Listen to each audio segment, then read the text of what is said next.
تو پہلی چیز یہ ہے روزہ رکھیے، روزے کا اہتمام کیجیے، اور روزہ رکھیے تو اس طرح رکھیے جیسے اللہ نے روزہ رکھنے کا حکم دیا ہے۔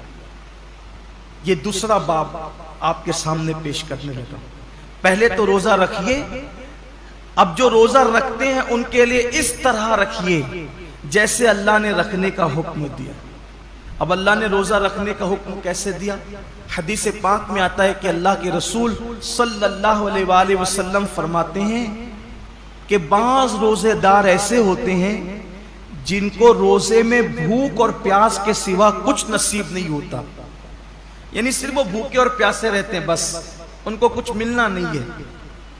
وجہ اس لیے کہ انہوں نے جو حلال کھانا تھا، توجہ کرنا، جو حلال کھانا تھا، جیسے کھانا حلال ہے نا، پانی بھی حلال ہے، مغرب بعد تو کھا سکتے ہیں نا، وہ تو حلال ہی ہے، صبح صادق سے پہلے کھا سکتے ہیں، حلال ہی ہے، لیکن روزہ رکھنے کی نیت کرنے کی وجہ سے وہ حرام ہو گیا تو رک گئے کھانے پینے سے۔ لیکن جس کھانا جو حلال تھا روزے سے پہلے اور روزے کے بعد، وہ روزے کی حالت میں تو ہم رک گئے کھانے پینے سے، فریج بھری ہوئی ہے پھلوں سے، رک گئے ہیں، کچن بھرا ہوا ہے کھانے سے، رک گئے ہیں، مگر گالی تو ہمیشہ حرام ہے۔ کیا روزے میں لوگ گالی سے بھی رکے؟ پاپ کی نظر کسی عورت پہ اٹھانا یہ تو ہمیشہ حرام ہے۔ کیا آنکھوں کو بھی لوگوں نے کنٹرول کیا؟ نماز ترک کرنا یہ ہمیشہ حرام ہے، نماز کو چھوڑ دینا یہ ہمیشہ حرام ہے۔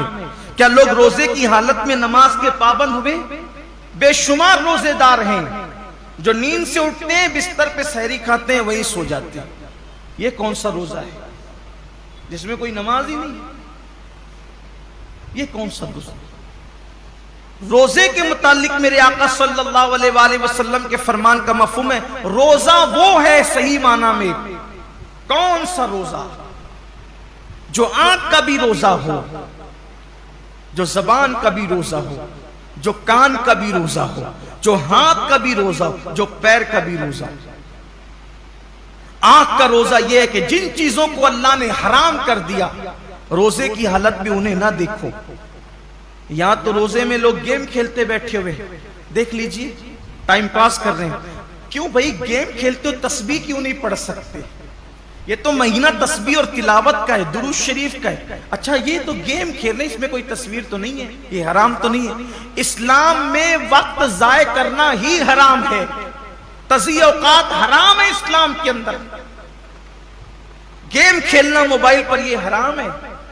حالت روزہ میں یہ کون سا حرام کام لوگ لے کے بیٹھ گئے؟ بچے گیم کھیل رہے ہیں، جوان گیم کھیل رہے ہیں، عورتیں گیم کھیل رہی ہیں، لگے ہوئے سب موبائل پر۔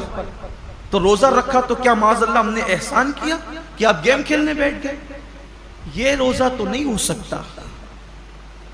کچھ لوگ سیریل دیکھتے ہیں روزے کی حالت میں، بلکہ یہ روحانی تربیت کا مہینہ ہے کہ جب آنکھوں سے پاپ نہیں ہوگا، کانوں سے ناجائز حرام چیزیں نہیں سنیں گے، ہاتھ سے کسی پہ ظلم نہیں کریں گے، زبان سے کسی کو گالی نہیں دیں گے، جھوٹ نہیں بولیں گے، غیبت نہیں کریں گے، پیر سے حرام جگہ چل کر نہیں جائیں گے، تو ایک مہینے کے اندر یہ روحانی تربیت ہوگی۔ تو جب رمضان شریف تو چلا جائے گا لیکن یہ نیک عادتیں انسان میں باقی رہ جائے گی، اس طریقے سے انسان کی زندگی بدل جائے گی۔ یہ مہینہ بدلنے کے لیے آتا ہے، یہ مہینہ انسان کو تبدیل کرنے کے لیے آتا ہے، یہ مہینہ انسان کی زندگی میں انقلاب برپا کرنے کے لیے آتا ہے۔ اب زبان جھوٹ بول ہی رہی ہے۔ کچھ لوگوں کا تو روزہ اس وقت تک مکمل ہی نہیں ہوتا جب تک وہ دو چار لوگوں سے جھگڑا نہ کریں۔ بڑا نازک ہوتا ہے کچھ لوگوں کا روزہ، یعنی ان کا دماغ چڑچڑا ہو جاتا ہے روزے کے اندر، اس سے لڑ، اس سے جھگڑ، اس کو گالی دے، اس سے یہ حالت ہوتی ہے۔ روزہ یہ نہیں، اللہ کے رسول علیہ السلام فرماتے ہیں اگر کوئی روزے کی حالت میں تم سے جھگڑا کرے تو اس کو کہہ دو کہ بھئی میں روزے سے، میں اپنا روزہ خراب نہیں کرنا چاہتا۔ روزے میں جھگڑا نہیں ہونا چاہیے، روزہ نہیں ہے۔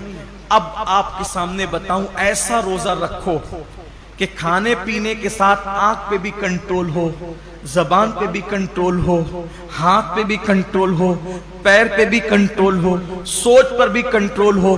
اب ایسے روزے کا صلہ کیا ہے؟ تو اللہ خود فرماتا ہے روزہ میرے لیے ہے اور میں ہی اس کی جزا ہوں۔